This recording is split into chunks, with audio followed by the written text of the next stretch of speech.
कहा था ना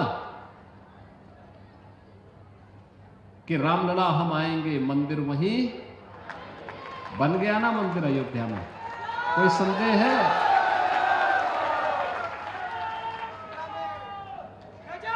कोई संदेह है? और हम आज फिर इस बात को कह रहे हैं कि कयामत के दिन तक भी कभी, कयामत का दिन तो कभी आना ही नहीं है, और इसलिए बाबरी ढांचे का पुनर्निर्माण कभी होना ही नहीं है। जो कयामत के दिन आने का सपना देख रहे हैं, ऐसे ही सड़गल जाएंगे, कभी वह दिन आने वाला नहीं है।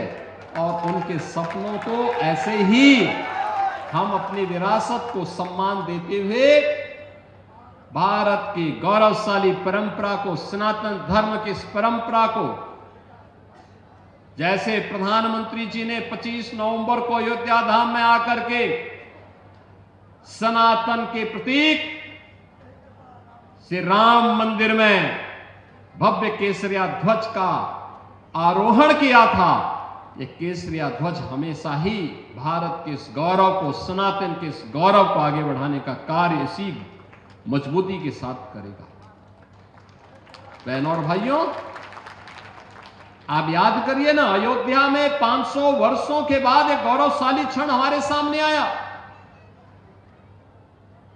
इन 500 वर्षों में अनेक राजा महाराजा आए, अनेक सरकारें आई होंगी। 1947 में भारत आजाद हुआ, 1952 में पहली चुनाव के बाद सरकारें बनी, लगातार हर चुनाव के बाद सरकारें बनती थी, फिर चुनाव होते थे, सरकारें बनती थी। अयोध्या में भगवान राम का, उनकी जन्मभूमि पर भव्य मंदिर के निर्माण का कार्य हो, आखिर ये उनके मन में क्यों नहीं आया? आज तो हर व्यक्ति कहता है कि साहब राम हमारे भी हैं। हमने कहा सभी के हैं, राम तो सबके हैं, भेद इसमें है ही नहीं। लेकिन कुछ लोग हैं जो अवसरवादी रवैया अपना करके जब संकट आता है तब राम याद आते हैं और बाकी राम को विस्मृत कर देते हैं, राम को भूल जाते हैं। इसलिए भगवान राम भी अब उनको भूल चुके हैं। अब उनकी नैया कभी पार नहीं होनी है, उनको कभी आगे नहीं बढ़ना है।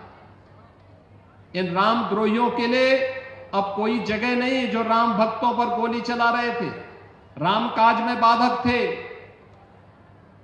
इन लोगों के लिए अब कोई जगह नहीं। और जो लोग अभी सपना देख रहे हैं बाबरी ढांचे का, तो उनको हम भी ये बता देना चाहते हैं कि कयामत का दिन कभी नहीं आने वाला है और कभी नहीं आएगा।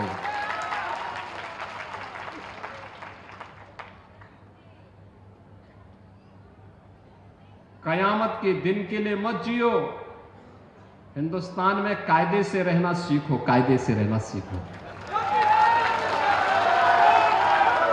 यहां का कानून मानो, कानून मानोगे, कायदे से रहोगे तो फायदे में रहोगे, और नहीं तो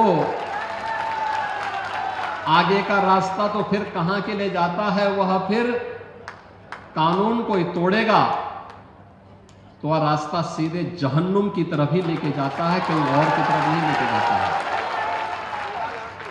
कानून तोड़ करके कोई जन्नत जाने का सपना देख रहा है तो सपना उसका कभी पूरा नहीं होने वाला है।